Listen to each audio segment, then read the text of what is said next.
kita Paroki Santo Agustinus, Gereja Santo Agustinus, Paroki Halim Perdana Kusuma merayakan hari ulang tahun ke-5 atau lustrum yang pertama. Sebetulnya tepatnya tanggal 10 September, tapi kita undur mengingat kegiatan-kegiatan kita sangat padat. Lalu kita supaya bisa berkonsentrasi menyiapkan dengan sebaik-baiknya kegiatan ini. Istimewa, tadi kita sudah mendengar, kurnya sangat luar biasa, menggugah semangat kita semua untuk berkhidmat di dalam doa. Juga umatnya banyak karena disatukan misa jam 8 sama jam 10, jadi jam 9 pagi. Kita mau mensyukuri anugerah Tuhan atas kebersamaan kita.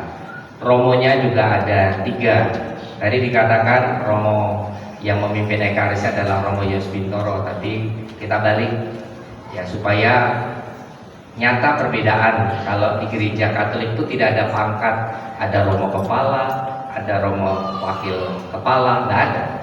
Ya, dalam tuntunan dalam pedoman gereja Uskupan Agung Jakarta, Romo mau Romo kepala mau Romo vikaris namanya adalah satu, namanya kolegialitas imam. Ya, jadi mau kapanpun punya tugas dan fungsi juga. Romo Almo sekarang ya karena memimpin ya dia menguduskan, karena itu adalah fungsi utama gereja, menguduskan. Lalu ada fungsi untuk bisa menjadi nabi atau mengajarkan, mewartakan, itu hal yang lain juga dan penting juga untuk dihidupi.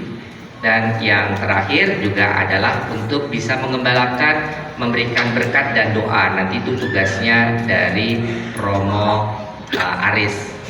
Nah, yang juga lucu kan, luar biasa kan, yang menjadi Romo pendampingnya Romo sekolah berat utama adalah Romo Yos Bintoro, ini kolonel loh, gitu ya.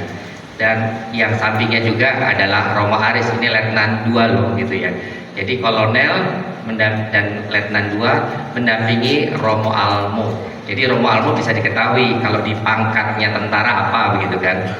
Maka pangkatnya bukan lagi jenderal, bahkan presiden, gitu kan.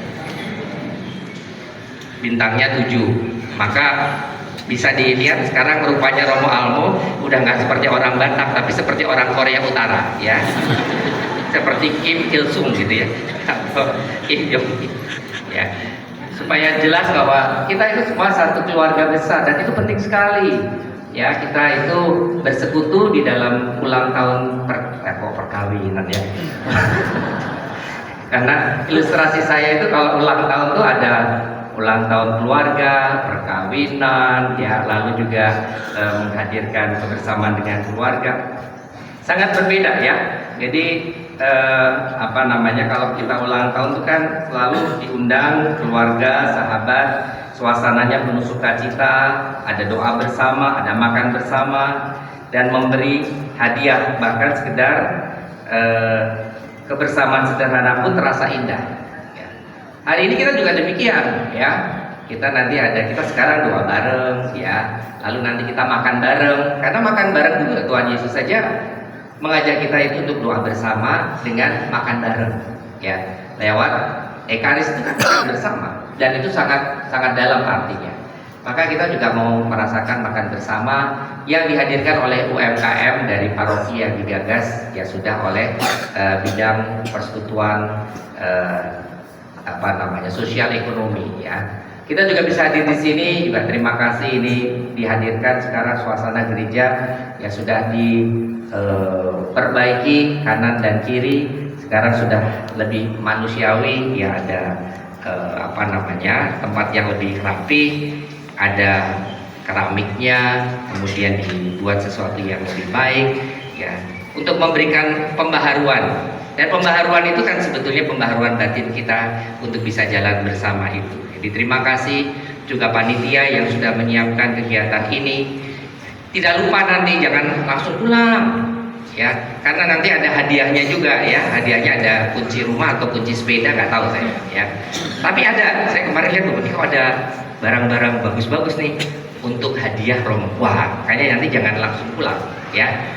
Siapa tahu nanti ya bisa bawa pulang ke rumah, ya. Jadi jangan, kalau sekarang tuh udah nggak pernah ada keuntungan kalau ikut judi online tuh nggak ada untungnya. Ya, kalau ikut apa namanya yang apa, kayak yang gratis yang dari luar itu nggak ada untungnya. Yang ada untungnya kalau kita hidup bersama dalam satu keluarga, sebagaimana Mazmur 33, ya toh, betapa indah dan bahagianya saudara berkumpul dalam satu keluarga dalam hidup bersama. Ya. Tapi memang ada tantangannya kok Bapak Ibu saudara-saudariku sekalian. Tantangannya kita itu manusia itu punya 3 kebiasaan yang tidak baik yang terjadi pada kita semua, sehingga harus kita lawan ini. Apa yang pertama? Egois. Ya, egois, kita mau individual, apalagi sekarang ditengarai oleh adanya media sosial, adanya gadget. Jadi membuat anak-anak kita itu sering autis, asyik dengan dirinya sendiri, lupa sama yang lain. Nah, inilah sebetulnya kita menjadikan pengalaman untuk ke depan, bagaimana kita itu bisa meminimalisir adanya egoisme. Kedua adalah lupa, sehingga memang di dalam setiap homili, pewartaan, narasi-narasinya selalu mengingatkan agar kita kalau mau menjadi pengikut Tuhan Yesus, apa yang mesti harus kita lakukan, apa yang kita ingatkan. Makanya juga di sekolah-sekolah ada ujian, ada ulangan umum, supaya kita itu lepas dari kata lupa. Di media sosial juga bagaimana kita untuk bisa diingatkan, ya, melawan lupa, kan gitu ada ya, supaya kita ingat sejarahnya. Nanti juga akan di dalam kegiatan ada kebersamaan kita dari masing-masing lingkungan, diingatkan bahwa sejarah gereja ini bukan sejarah gereja yang begitu saja, tetapi ada tangan Tuhan lewat orang-orang yang menghidupi iman akan kasih Tuhan di tempat ini, yang mau kita hadirkan supaya kita ingat, tidak lupa, bahkan kita kemudian lewat begitu saja. Yang ketiga adalah bahwa kita itu malas. Maka gerakan-gerakan kita itu untuk membuat kita itu tidak malas, membuat kita itu ya bergerak, dan bergerak itu juga jelas gerakannya untuk nanti tahun 2026, yang 2025 ini kan sudah jelas nih, kepedulian lebih kepada saudara yang lemah dan miskin, sebagaimana bacaan Nabi Amos tadi dalam bacaan pertama, dan juga di dalam bacaan Injil mengenai orang kaya dan Lazarus yang miskin. Ya, yang menjadi persoalan apa? Ya, orang kayanya itu nggak jelek-jelek amat sebetulnya, cuman nggak peduli. Ada orang miskin di dekatnya, lalu dibiarkan saja. Bahkan anjing itu lebih peduli daripada tuannya. Kenapa? Dijilati tuan Lazarus itu dengan air liur anjing. Bapak Ibu, air liur anjing itu, karena saya itu penyayang anjing, itu ada khasiatnya, itu menyembuhkan. Kalau orang itu korengan, itu dijilat sama anjing, korengnya bisa sembuh. Amin. Betul itu. Jadi anjing saja lebih peduli daripada orang kaya itu. Maka kemudian ketika sama-sama meninggal dunia, nah ini penting banget. Nah, kita semua hidup itu apakah hanya di dunia? Enggak. Nanti kita akan sampai pada kematian. Coba lihat ya tangan kanan kiri. Tulisannya apa di sini? Di sini M, di sini M, ya. Artinya apa? Memento mori. Ya, ingatlah akan kematianmu, gitu. Nah, nggak pernah ada orang, bahkan Nabi sekalipun, sekali bertuhan Yesus, sebelum dan sesudahnya, yang mengatakan, akulah jalan kehidupan, akulah jalan kebenaran dan hidup. Ya, barang siapa percaya kepadaku, dia tidak akan mati, melainkan hidup kekal. Kenapa? Karena setiap orang itu paling takut pada kehidupan setelah kematian, karena nggak tahu setelah kematian ini mau kemana. Maka Tuhan Yesus mengatakan, akulah jalan, kebenaran dan hidup. Nggak pernah loh ada seorang nabi dimanapun sampai sekarang, dari dulu sampai sekarang, selain Tuhan Yesus mengatakan, akulah yang menjaminmu mengalami hidup kekal. Dan hidup kekal itu tidak karena kita itu berpahala, enggak. Hidup kekal itu ketika kita bersekutu di dalam persaudaraan, sebagaimana Mazmur 133, quam bonum et iucundum habitares fratres in unum. Betapa baik dan indahnya saudara sekalian itu berkumpul di dalam satu keluarga besar. Itulah yang menjadi daya kita nanti kalau kita hidup di dalam sorga. Ada kesatuan, tidak terputus oleh kezaliman semasa di dunia ini. Kenapa? Gak peduli sama orang, gak peduli sama lingkungan hidup. Ya, yang kita juga siapkan di dalam novena sampai pada hari ke-9 itu bagaimana kita semakin mau peduli dan untuk tidak malas itu bergerak untuk menaruh sampah pada tempatnya, memilah sampah. Itu akan menjadi gerakan kita untuk 2026 serentak di semua paroki. Bagaimana kita untuk demi anak cucu kita memerangi sampah, mengurangi sampah, dan semakin peduli mulai dari keluarga-keluarga masing-masing di dalam lingkungan kita. Inilah yang mau kita gerakkan sebetulnya. Maka 3 kemalasan, egois dan lupa manusia, itulah yang senantiasa mau diingatkan. Dan karena ini ulang tahun yang ke-5, mungkin baik kita juga menyadari sebagai refleksi kita mau menghadirkan sebagaimana Tuhan Yesus, ya, atau tadi di dalam surat Paulus kepada Timotius yang pertama, dia mengingatkan kepada kita, ya, lewat suratnya kepada Timotius, bertandinglah dalam pertandingan iman yang benar dan rebutlah hidup yang kekal. Rebutlah hidup yang kekal. Karena disitulah sebetulnya tujuan kita. Maka kita tidak lagi menjadi anak yang gelap. Dalam Paskah kita diajarkan menjadi anak yang terang. Terang itu artinya kita tahu dari mana kita berasal dan mau kemana kita menuju. Itulah menjadi anak terang. Maka saya mengambil renungan yang tidak sulit untuk kita hidupi, karena nanti berkaitan dengan bulan Oktober, bulan Maria. Kita bersyukur bahwa di abad ke-20 ini peristiwa-peristiwa yang kita kenal biasanya hanya 3 peristiwa gembira, sedih, dan mulia, ditambah oleh Paus Yohanes Paulus II tahun 80, namanya peristiwa terang. Nah, ini bagus banget untuk kita refleksikan, sekaligus juga menjadi gerakan kita dalam menghayati Rosario peristiwa terang. Coba yang nanti bisa jawab, ya, dapat hadiah. Hadiahnya tentunya Rosario merah putih, ya. Dapat Rosario, bukan. Sekarang mau tanya, peristiwa terang pertama. Peristiwa terang pertama. Iya. Ya lupa. Peristiwa terang pertama ada yang bisa jawab? Oh, ibu, wah, berdiri bu, langsung aja di tempat tuh. Peristiwa terang pertama adalah, bu, nanti ambil Rosario sama saya ya, Rosario merah putih. Kita beri tepuk tangan begitu. Yesus dibaptis. Silakan duduk. Kenapa Yesus dibaptis? Karena disitulah identitas kita. Kita tahu dari mana kita berasal. Kita berasal dan diangkat oleh Tuhan menjadi putra putri cahaya. Dan mau kemana kita menuju? Jelas tujuan hidup kita. Tujuan hidup kita untuk menggapai kematangan hidup rohani, menuju kesempurnaan Kristiani, menuju kesempurnaan kasih. Dan disitulah sebetulnya kekuatan kita. Maka kita diajak terus untuk menghadirkan roh Tuhan yang membuat kita tidak sebagaimana manusia yang tadi disebut malas, egois, lupa, tapi manusia mau memerangi itu berkat kekuatan Roh Kudus. Jadi kalau kita datang kepada Tuhan bukan karena berpahala, tapi karena kita mau menyatukan hidup kita dengan Roh Tuhan yang penuh kasih, yang tadi dikatakan oleh Santo Paulus, engkau manusia Allah, jauhilah segala kejahatan, kejarlah keadilan, ibadah, kesetiaan, kasih, kesabaran, kelemah lembutan. Itu dia.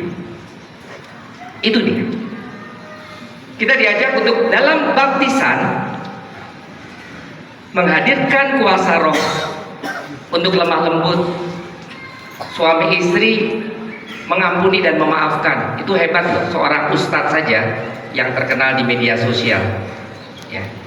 Dia dapat pencerahan itu bukan dari Romo. Dia dapat pencerahan dari seorang stand up komedi yang beragama Katolik. Dia bertanya, kenapa sih di dalam agama Katolik gak boleh cerai? Si stand up komedi yang beragama Katolik mengatakan, jelas, karena kami punya keutamaan dalam hidup, yaitu semangat untuk memberi pengampunan satu sama lain. memaafkan satu sama lain. Itu luar biasa. Kalaupun manusia itu lemah, kalau manusia egois, mau menang sendiri, memaafkan adalah kekuatan yang membebaskan. Memaafkan bukan hanya sekedar gimmick, memaafkan bukan sekedar karena mau disorot di media sosial atau di media massa. Yohanes Paulus ketika ditembak 3 peluru, pertama ketika dia sadar, dia mengatakan, maafkan dan doakan orang yang berusaha untuk membunuh saya.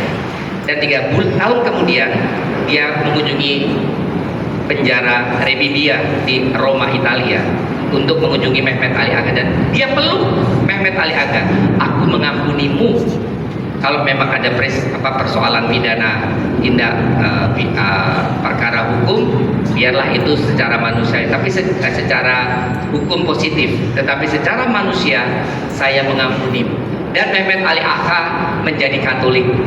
Dan ketika dia pertama kali bebas dari Rebibbia, dia mengunjungi makam Yohanes Paulus kedua dengan menangis. Inilah sahabat saya yang paling baik sepanjang hidup saya. Bayangkan, itulah identitas. Kita diingatkan di dalam 5 tahun paroki kita berulang tahun, ya, 5 gerakan kita sebagaimana peristiwa terang yang dari Paus Yohanes Paulus kita hidupi. Pertama adalah tadi katakan Ibu, ya, baptisan Yesus. Yesus dibaptis oleh Yohanes Pembaptis di Sungai Yordan. Yang kedua, ayo. Yang kedua apa, ayo? Ayo. Kor juga boleh, silakan. Romonya nggak boleh ya. Romonya nggak boleh ya. Iya, berdiri saja Bu. Apa Bu? Yang kedua apa Bu? Peristiwa terang. Yesus menghadiri perkawinan di Kana. Terima kasih Bu, dapat rosario merah putih. Ya, kita beri tepuk tangan dong. Keren. Yesus menghidupi diri sebagai bagian dari masyarakat. Itu pentingnya HAK Bapak Ibu. Jadi jangan kalau kita ke gereja cuma ingatnya hanya orang Katolik aja, enggak. Orang masyarakat ikut dalam kenduren, ikut di dalam kehidupan bermasyarakat, jadi ketua RT, ketua RW, sambil juga menjadi saksi. Nah, Tuhan Yesus datang, itu sangat luar biasa. Kenapa? Yesus menghormati dan menghargai pilihan hidup berkeluarga meskipun dia punya orang-orang dan dia sendiri tidak menikah. Dalam Injil Matius bab 19 dikatakan ada yang tidak menikah karena memang dari kecil sudah nggak bisa ada cacat, ya, ada cacat, tidak bisa menikah karena cacat. Ada yang dibuat demikian, misalnya tentara-tentara Romawi dulu jadi tentara itu supaya nggak pikir sama yang lawan jenis, dikebiri. Kalau yang tentara-tentara kita enggak, ya, yang tentara-tentara kita enggak mungkin dikebiri. Tetapi karena dibuat oleh manusia untuk fokus.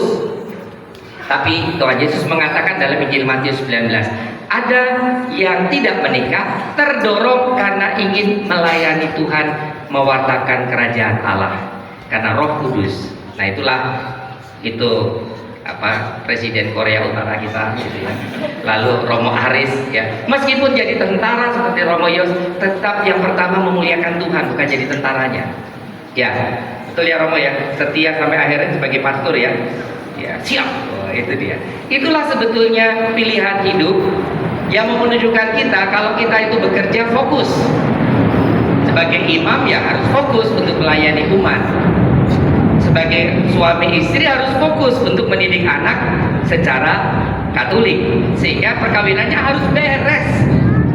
Ya, harus beres.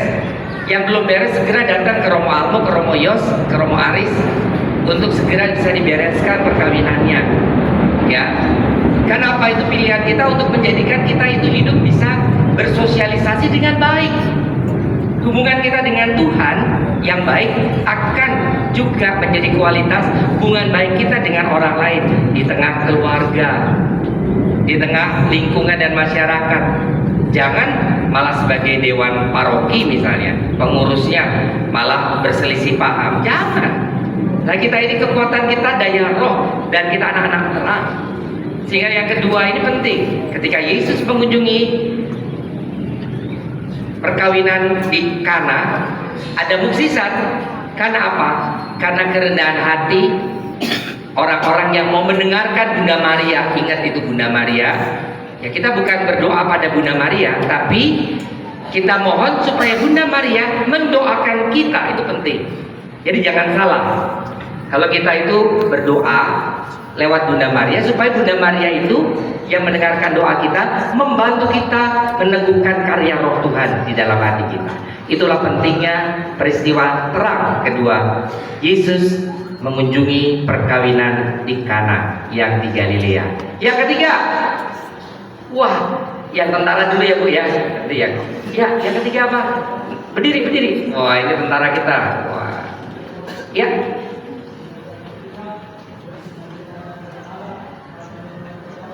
Iya, itu dia. Terima kasih, kita beri tepuk tangan. Ini namanya tentara yang penuh iman ya.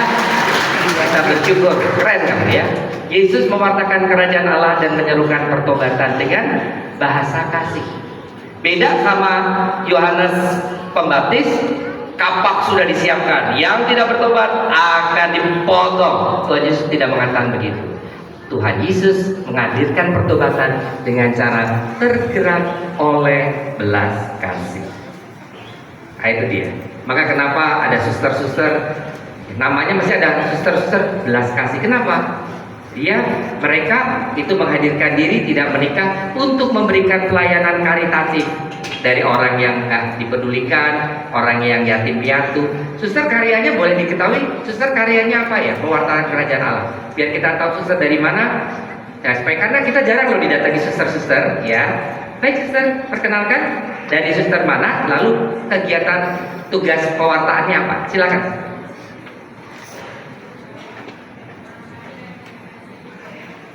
Oh, dari PRR Renya Rosari, ya. Oh, karena ini ya dari Flores ya, suster ya. Oh, temennya Romo Aris ya. Oh, pantes ya. Diundang sama Romo Aris. Baik, terima kasih. Lalu karyanya apa, suster-suster? Silakan.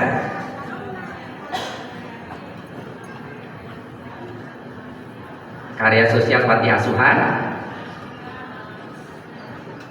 memperhatikan orang-orang kusta. Sampai ke Sitanala nggak? Di Tangerang ada rumah sakit khusus untuk orang kusta. Di Papua dan di NTT, tepuk tangan buat suster, luar biasa. Ini tanda kesaksian peristiwa terang. Inilah tugasnya. Tentara-tentara juga begitu. Ada yang nanti di Papua, ya. Ada yang nanti jangan lalu, ya kok saya dapat tugas di Papua ya. Susternya aja berani loh, perempuan ya. Jadi siap ya, tentara-tentara ke Papua siap? Siap ke tempat yang paling jauh siap? Ke Sangitar Laut siap? Ke Pulau W siap? Asal masih ada sinyalnya, Romo nggak apa-apa, nggak masalah gitu ya. Oke.